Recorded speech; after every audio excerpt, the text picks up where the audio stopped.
जय हिंद साथियों, कैसे हो आप सभी। मैं आकाश कुमार आपका एक बार फिर से स्वागत करता हूं आपके अपने परिवार सरल एग्जाम पर।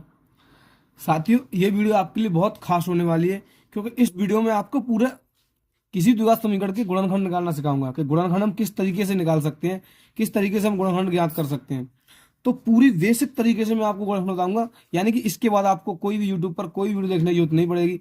बस मेरी आपसे एक ही विनती है, एक ही राय है कि आप वीडियो को लगातार देखिएगा और वीडियो को पूरी देखना, कि वो जब आपको समझ में आएगा।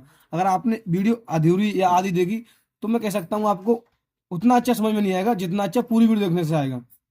मैं 100% कॉन्फिडेंस के साथ कहता हूँ कि आपको बहुत अच्छे से समझ में आएगा और आप जल्दी सीख जाएंगे। जैसे ही समीकरण दिया हुआ 2x² प्लस 7x प्लस 6 बराबर 0, ये एक द्विघात समीकरण है। लेकिन मैं आपको बता दूं, द्विघात समीकरण का व्यापक रूप होता है। द्विघात समीकरण का व्यापक रूप होता है, वो होता है ax² plus bx plus c बराबर 0। यानी पूछेंगे आप ये क्या है भैया, तो मैं कहूंगा ये द्विघात समीकरण का व्यापक रूप है। यानी इसी तरीके का होता है द्विघात समीकरण। द्विघात समीकरण मिलेगा तो आपको इसी तरीके का मिलेगा। पहले दो घात होंगी, फिर एक घात नहीं होगी, एक घात होगी, फिर ये होगा अचर पद होगा। ठीक है, तो ax² plus bx plus c बराबर क्या हो 0। ये क्या है, व्यापक समीकरण। ये क्या है, व्यापक। ये द्विघात व्यापक समीकरण है, यानी द्विघात समीकरण है व्यापक वाला, व्यापक समीकरण। इसे हम मूल समीकरण भी कह सकते हैं। क्या मूल, यानी कि जो मेन समीकरण होता है ना, वही यही होता है। वो इससे इसकी उत्पत्ति हुई, इसी के आधार पर ये बनाए गए हैं सभी। लेकिन मैं बताऊंगा आपको इसे हल कैसे करना है, हमें इसके गुणनखंड कैसे निकालने हैं। तो आपको क्या करना है, ये x² है, x² का गुणांक क्या है, यहाँ पर a है। ठीक है, तो आपको यहाँ जो आगे वाली संख्या होता है x² की जो आगे संख्या होती है उसका मल्टीप्लाई करना है इसमें। ये सी की जगह पर जो नंबर है, सी की जगह पर जो नंबर है, यानी कि x² का गुणांक आगे और c, ऐसे कह सकते हैं आप। या आप ऐसे कह सकते हैं कि x² के आगे वाली संख्या गुणा इसमें करना है, इसमें। तो इन दोनों का गुणा करेंगे तो आप 12 आएगा। कितना आएगा, 12। यानी गुणा किया आपने, गुणा किया, गुणा क्या किया आपने, गुणा। तो गुणा करके आपका कितना आया, 12 आया। जब आपने गुणा किया तो कितना आया, 12 आया। और आप बीच में देखना एक्स का गुणांक क्या है। एक्स का गुणांक यहाँ पर कह सकते हैं एक्स का गुणांक बी है, लेकिन यहाँ पर एक्स का गुणांक क्या है, 7 है। इससे कोई मतलब नहीं वैसे मुझे। एक्स का गुणांक कितना है, 7, तो इधर 7 लिख लेंगे।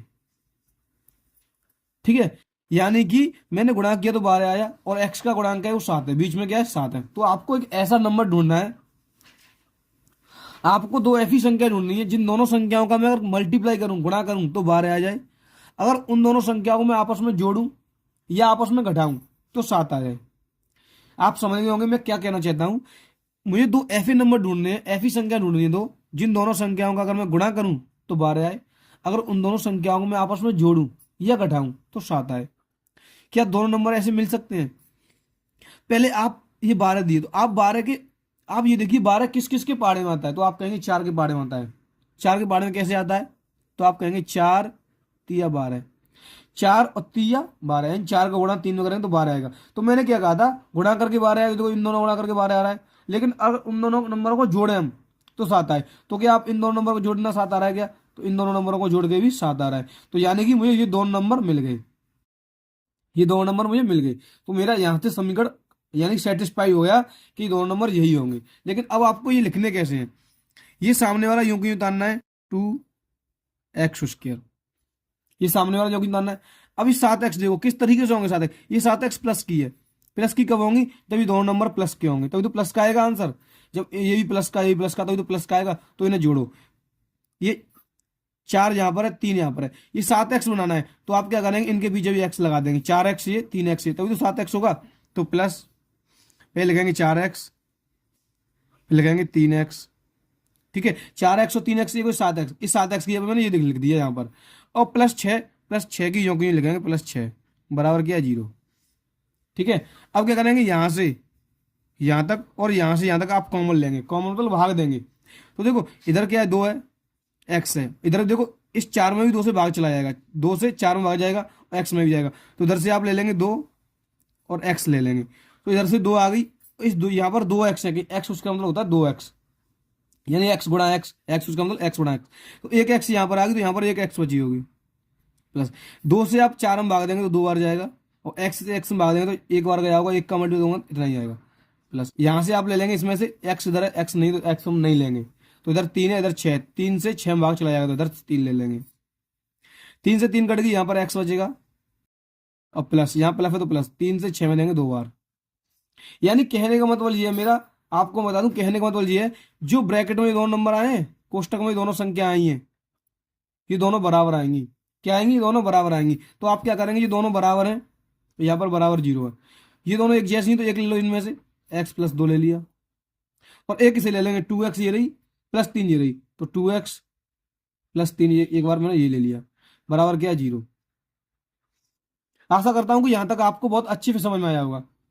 अब आपको क्या करना है, अब लिखना है आपको वेन जब x+2, x+2 के बराबर, आप ये ले लो 0, बराबर 0, तो यहां से अब x का मान निकालेंगे आप, x बराबर, ये 2 इधर जाएगी 0 की तरफ तो माइनस हो जाएगी, x का मान 1 तो आ गया -2।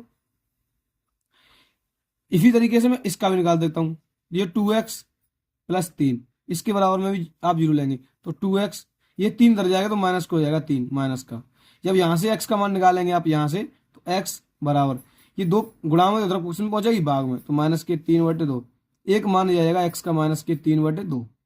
और मैं आपको बता दूं कि यहाँ पर अगर 2 स्क्वायर लगे होंगे तो x के मान 2 निकल के आएंगे, यहाँ पर 2 यानी स्क्वायर लगा होगा 2 मान निकल के आएंगे x के। अगर यहाँ पर क्यू लगा होगा, यहाँ पर या तो स्क्वायर हो तो 2 मान आएंगे x के, क्यू हो तो 3 मान आएंगे, अगर यहाँ 4 हो तो x के 4 मान आएंगे। ठीक है, तो देखो x के यहाँ पर 2 मान आ गए, एक ये आ गया, एक ये आ गया। अगर पूछे आपसे x के मान, x का मान तो ये आ गया, लेकिन आपसे गुणनखंड पूछे तो इसके ये गुणनखंड होते हैं, ये क्या है? गुणनखंड है।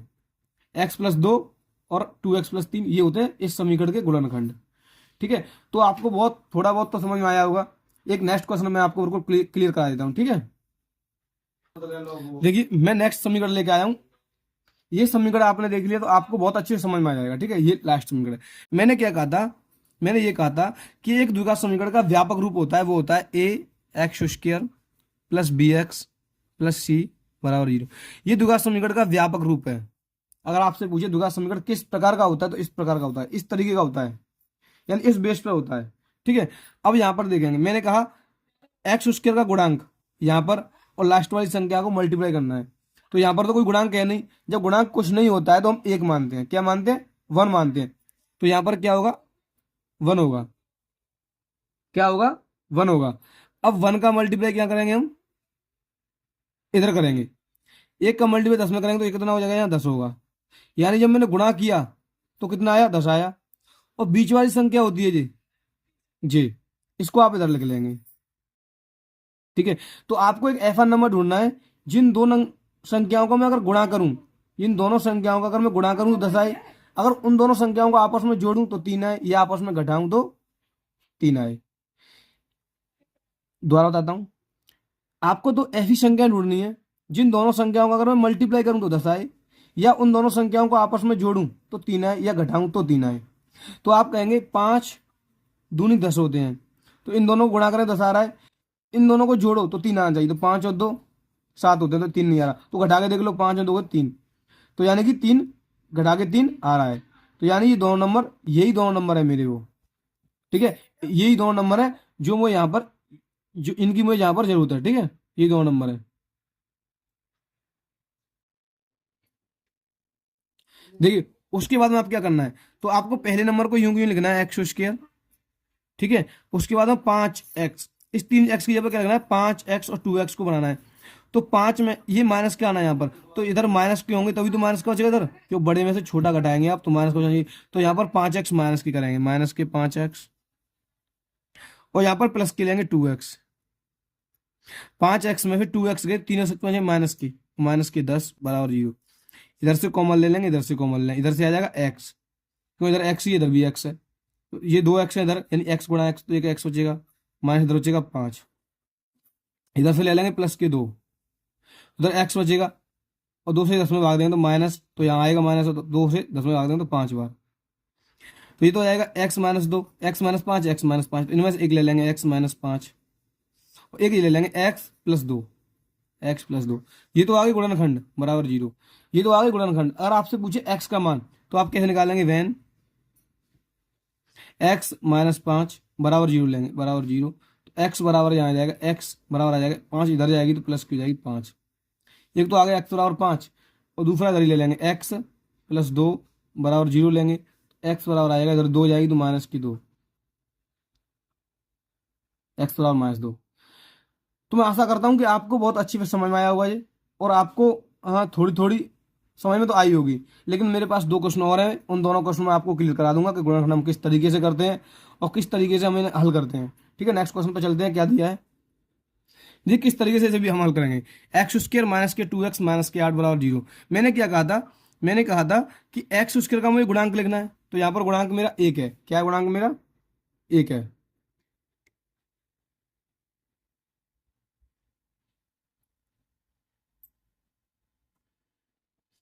मेरा गुणांक यहाँ क्या है? 1 है।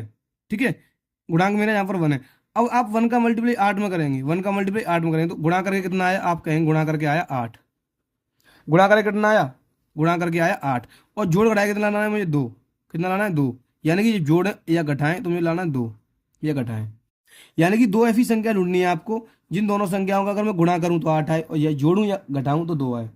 तो बताइए कौन सी संख्या है? तो आप कहेंगे 4 और 2। 4 दूनी 8, और 4 में से 2 घट गए तो 2 बचे। ठीक है, या जोड़े या घटाएं तो 2 आना चाहिए, तो मैंने घटा दिए। 4 में से 2 गए 2।